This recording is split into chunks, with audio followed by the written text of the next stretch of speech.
Sa Re Ga Ma Pa little சாம்ப்ஸ்ல Sanjay அப்படிங்கிற பையன் பாடி முடிச்சதுக்கப்புறம் அவரை பார்த்து ஸ்ரீனிவாஸ் அவர்கள் ஏகப்பட்ட விஷயங்கள ஷேர் பண்ணியிருக்காரு.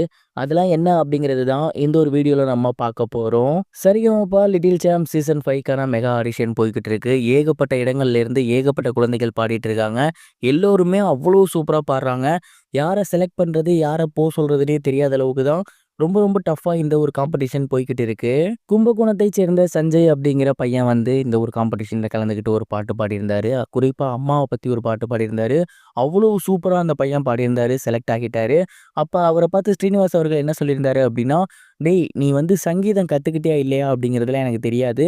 ஆனா நீ வந்து உன் ஆழ் மனசுலேருந்து பாடுற. அவ்வளோ ஃபீல் பண்ணி பாடுற. ஒரு இசைங்கிறது அப்படிதான் வரணும். ஒரு பாடல்ங்கிறது அப்படிதான் வரணும். அதுதான் பாடல். மத்தபடி நம்ம கத்துக்கிட்டு பாடுறதெல்லாம்ங்கிறது செகண்டரி. உனக்குள்ளாராகவே அந்த இசை இருக்கு." அப்படிங்கிற மாரி சொல்லியிருந்தாரு. அண்ட் அவங்க அம்மா கூட சொல்லியிருந்தாங்க, "நான் வந்து இதெல்லாம் வந்தா நடக்காது. நீ செலக்ட் ஆக மாட்ட." அப்படிங்கிற மாரிலாம் சொல்லியிருந்தேன். நான் ரொம்ப கஷ்டப்படக்கூடிய ஒருத்தவங்க. தினக்கூலியில இருக்கக்கூடிய ஒருத்தவங்க. இது நமக்கு செட் ஆகுமான்னு தெரியலன்னு யோசிச்சுட்டு இருந்தேன். ஆனா இன்னைக்கு என் பையன் சாதிச்சிட்டான் அப்படிங்கிற மாரி ரொம்பவே எமோஷனல் ஆகியிருந்தாங்க. அப்ப ஸ்ரீனிவாஸ் அவர்கள் அவங்கள பார்த்து என்ன சொன்னாரு அப்படின்னா, "அம்மா நீங்க கவலையே படாதீங்க. உங்க பையன் வந்து ஒரு மிகப்பெரிய மேடைக்கு வந்திருக்கான். கண்டிப்பா அவனுக்குள்ள இருக்க அந்த இசை அவன இன்னும் நெறைய தூரம் கூட்டிட்டு போகும். இதெல்லாம் சாதனைன்னே நெனைக்காதீங்க.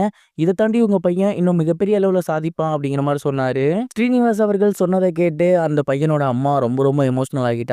ஏன்னா இந்த அளவுக்கான ஒரு ரெஸ்பான்ஸ் அவங்க பையனுக்கு கிடைக்கும்னு அவங்க கொஞ்சம் கூட எதிர்பார்க்கவே இல்ல.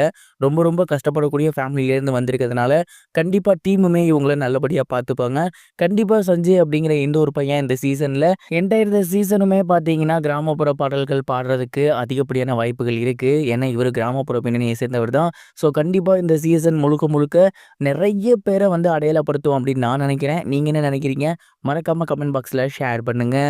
இது ஒரு புறம் இருக்க, தெலுங்கு நடிகை ஷாலினி அவர்கள் ரீசென்ட்டா அவங்களோட சோசியல் மீடியா பேஜ்ல தனுஷ் அவர்களோட இந்த ஒரு படத்த பார்த்து நான் 2 நாள் தூங்கல அப்படின்னு சொல்லியிருந்தாங்க. அது இப்ப சோசியல் மீடியால ரொம்பவே வைரலா போய்க்கிட்டு இருக்கு. தெலுங்குல அர்ஜுன் ரெட்டி அப்படிங்கிற படத்தின் மூலியமா மிகப்பெரிய ஒரு கரியரின் உச்சத்த தொட்டவங்க தான் ஷாலினி பாண்டே. தமிழ்ல கூட 100% காதல், கொரில்லா, சமீபத்தில தனுஷ் அவர்களோட நடிப்பில வந்திருந்த இட்லி கடை போன்ற படங்கள்ல நடிச்சிருந்தாங்க. ரீசென்ட்டா தனுஷ் அவர்கள் தேரே இஸ்க் மைன் அப்படிங்கிற ஹிந்தி படம் பண்ணியிருந்தாரு. அந்த ஒரு படத்த ஷாலினி பாண்டே அவர்கள் சமீபத்தில பார்த்துருக்காங்களாமா.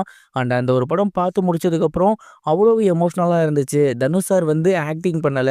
உண்மையாகவே அந்த கேரக்டரா வாழ்ந்திருக்காரு. முழுக்க முழுக்க இந்த படம் மிகப்பெரிய ஒரு தாக்கத்த எனக்கு குடுத்துச்சு. கிட்டத்தட்ட 2 நாள் நான் தூங்கல அப்படிங்கிற மாரி சொல்லியிருந்தாங்க.